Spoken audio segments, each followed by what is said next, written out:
Hello everybody and welcome back to Wine and Whiskey with Steve. Today we're back to our blind tasting. So I'm very excited that Maestro has gone out and has selected a wine. I don't know where it's from, either from our cellar, LCBO, vintages, vintage classics. But whatever it is, she has poured it into this glass over here, and hopefully in about 10 minutes or so, we will find out if we have value in the glass. So we just came back from a 10K run today. And man, my heart was hurting.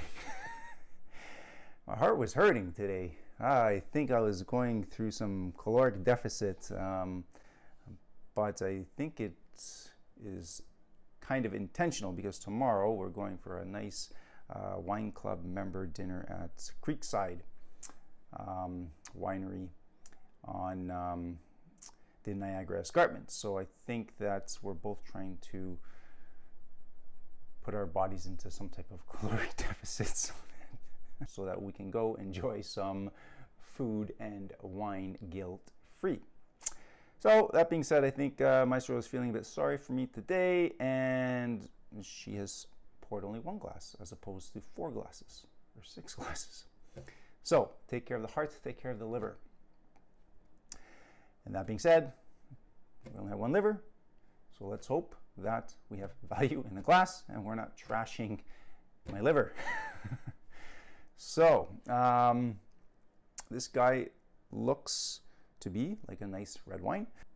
So he's dark in the center, and then as you get toward the rim, the edges, you can see like a gradient of colors. So that usually indicates some type of blending of varietals. I don't think this guy is anything like, Syrah, Petit Verdot, Zinfandel. I don't think from the look of it he looks like something from the New World either. Again, I'm looking maybe Old World. We've been visiting Italy for quite a bit now, going all over Italy. We spent some time in France prior to that, but now who knows where we are. So let's get to the nosing so we can find out what's in the glass. And I'm very, very happy that I'm not smelling any vanilla bomb. No vanilla sundae. No maple syrup. My God, some wines you read nowadays on the labels taste like maple syrup. Good Lord, man. If a wine tastes like maple syrup, you should be running the other way. Pour it on your pancakes, not in your palate. Oh, good Lord. Okay, so I like the nose. So the nose is taking me Old World, is taking me to Italy.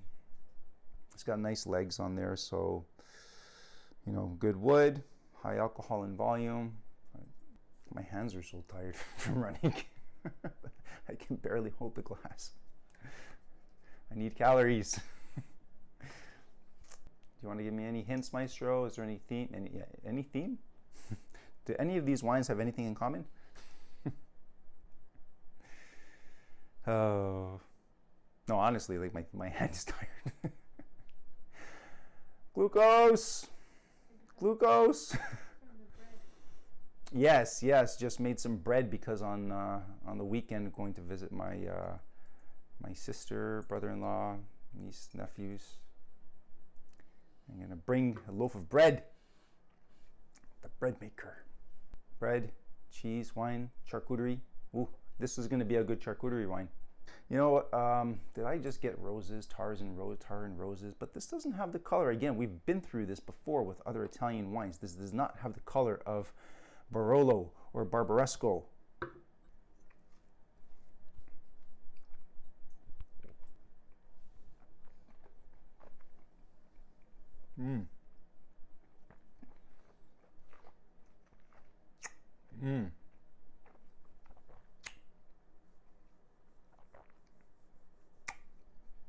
Oh my goodness. Look at that. Goosebumps. My hairs are standing up like a cat. That's complex. It's really well balanced. It's really, really well structured. It has nice acidity. The tannins are are present. They're not like overly, it's like a little grippiness. I like this wine a lot. What the hell's in my glass? This is a serious wine. That is for sure. This is a serious, well-made wine. I'm stumped on this because, so I am picking up that cherry from Sangiovese. It's got the acidity there as well. But then I am picking up on some Cassis, some Cabernet Sauvignon. So my God, this could be a super Tuscan. But the structure and the balance, I mean, I'm really getting thrown off with the acidity. I can't recall tasting something like this before though, so it's got some good wood, nice smokiness to it. You get the sweet tobacco in this wine too, on the nose, sweet tobacco. Cherry, Cassis, sweet tobacco. This is a really, really, really good wine. I'm really impressed with the structure. Again, if the color was lighter, more translucent, then I would say that we're dealing with some type of a Barolo. But because the color is not giving me that, I'm not going to go in that direction. I have to stay with some type of super Tuscan. Now I'm getting a little bit of the herbal components on the nose. Rosemary, Aglianico. There's this meaty, smoky component to them. And now I'm getting more like blackberries. That's it. So as this guy is sitting in the glass, he's opening up. He's opening up quite a bit. He's got these aromas that you don't find in your typical Sangiovese and Cabernet. He's got like these brooding, raw, like, it's like there's like a smoky meat thing happening in this glass. And then I'm also getting what was rosemary before is now more like a garage. You know, it's those herbs de Provence, the French brush, right? Your thyme. There's this weird floral component to them too. This is an incredibly complex wine. So you have your smoke and your meat, and you have these dark fruits in here now. But something is taking me out of Italy now. This meatiness, this level of meatiness, I've tasted before in some grapes. And where I would taste it is normally in a GSM blend. So in the Rhone, they do Grenache, Syrah, and Mourvedre. The Grenache gives a nice strawberry, red fruit flavor to the wine. The Syrah gives a little bit of cracked black pepper and some blueberry. But then the Mourvedre, that gives structure in tannins, it gives acidity, but it also gives this meaty component. And I'm getting a lot of that meat in here. But then I'm not getting the, the cracked black pepper. There's none of that at all. There's no Syrah in this wine for sure. Grenache, I didn't pick up on much Grenache either though. But I'm getting meat, so that you're left with maybe some Mourvedre and some Grenache and some Syrah, but primarily Mourvedre. It's not Bordeaux because I'm not getting like any cigar box happening. I'm not getting much pencil shavings from left bank Bordeaux. I'm not getting a lot of plumminess from right bank Bordeaux. There's a level of acidity and tannins in here that they're unmatched by Bordeaux. Bordeaux can't do this level of acidity and tannins. Look at the legs on that, right? Look at the legs. I mean, your alcohol, you're looking at least 14.5%, if not 15%. Look at that. That's right. You're not going to find that. You're not going to find that in Bordeaux, left bank or right bank. That is some viscosity on the glass. So something 15% alcohol. Yeah, the Rhone, southern France, is a lot warmer climate, right? I think that's where we are with this wine. Whether it's the Rhone, it's Languedoc, it's Roussillon. It's nothing from Cahors, where in Malbec you'd have a lot more purple color. So that's why I'm kind of like Grenache, Mourvedre type of a thing is happening here. Not Syrah, because the Syrah would give it more of a purple color. So Grenache, Mourvedre is what I'm looking at here based on color and based on what's in the glass. This is an awesome wine. I would say, you know, at least 94, 95 points. So I really like this wine a lot. This is not a wine for everybody. Okay, I'm just going to say right now before you go run out and buy this, whatever it is. I don't even know how much it is yet, so I will put that price out there, what I think it is. But this is a tannic wine. This is a wine for beef. Nothing else. You don't want to ruin this wine with anything else other than that, and it needs to be something that has fat. Okay, this is not gonna beef tenderloin. Get out of the way, because this wine will completely bowl over a beef tenderloin. You need to have maybe osso buco, beef shank. This is like I'm getting goosebumps thinking about it. Oh my goodness, that's gonna be smoked brisket. Freaking awesome. And cheese-wise, oh man, I'm really, the tannins on here will go so nicely with a manchego. Manchego cheese, some brisket, and this guy. So I said 94, 95 points. Price point, I'm happy to pay anywhere between $30 to $40 for this guy. He's a really good quality wine. Age, I would say 2016. 2016 was a warm vintage, and you have high alcohol in this wine, as you can see. I mean, look at that. It's just sticking to the glass. The legs are just sticking and dancing around the glass. That's awesome. It's either Italy or France. If I'm wrong, then I'm wrong. Okay, I think it's time for the reveal. Yes, Maestro, it's on the table? Okay, here we go. Reveal, wine number 1. No wine number 2, 3, or 4. Okay, so I said that this is, so originally I was in Italy, then the uniqueness of the grapes took me to France, and I said something in the south of France. So right away I'm kind of worried.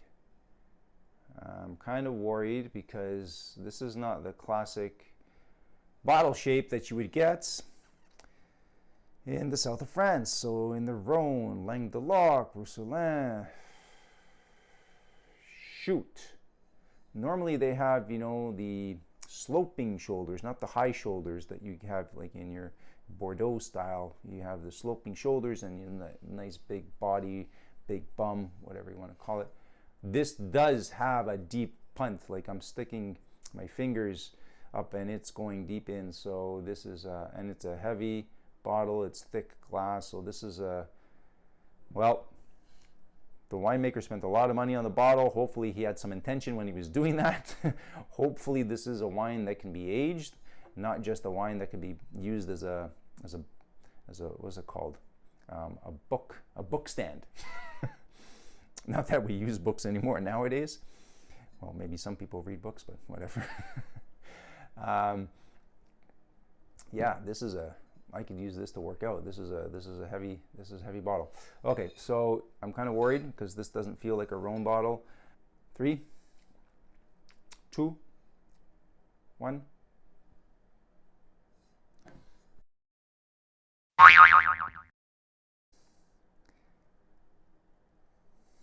I wanted this wine. I wanted this wine. I wanted this wine. Damn. This is produced by Xavier. Xavier makes a lot of good wine. He's got vintages, brings out a Côte de Rhone.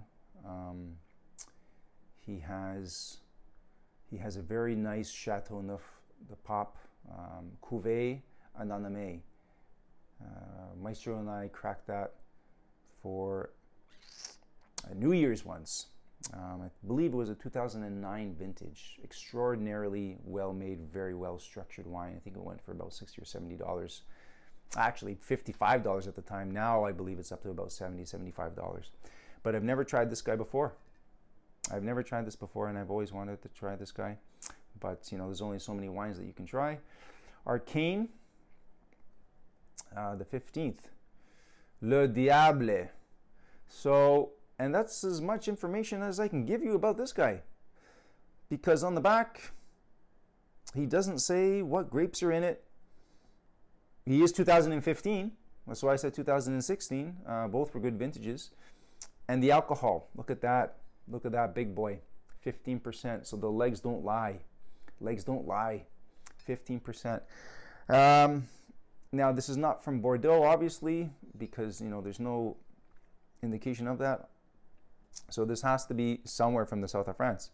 And again, Grenache, Syrah, Mourvedre is what's going to be in this guy, but I'm banking on, because of the color and the palette, no Syrah. So this is something that I'm going to have to look into and see what the heck is in this. But it's not Italy, and I am really, really surprised though of it being this wine here. It's this is a very high quality wine. I know price point for this is $30 at the LCBO. It came out in the vintage release. Could have been just the previous release right now. So for $30, this is an awesome buy. We will go back and buy a few more bottles of this guy.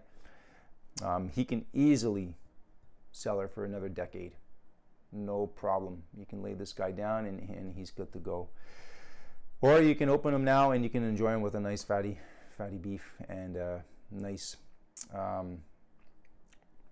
fatty nutty cheese like your Manchego. But again, yeah, serious wine. Don't bring to the party. Bring to somebody that can appreciate a heavy, structured, old school wine like this one. Maestro, you spoiled me, and I'm happy that you did. I'm very surprised with this guy. Damn. Awesome.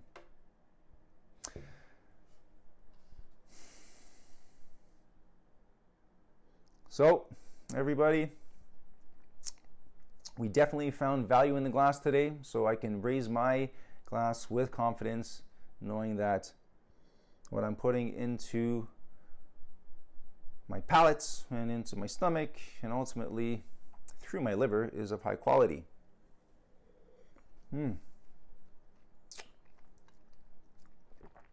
Cheers. Please don't forget to like, subscribe. If you have any questions, comments, please put them below. Any recommendations for wines to taste? Maestro and myself are more than happy to go out, secure those wines, and taste them for you. Again, hoping to find value in the glass. Cheers. Until next time.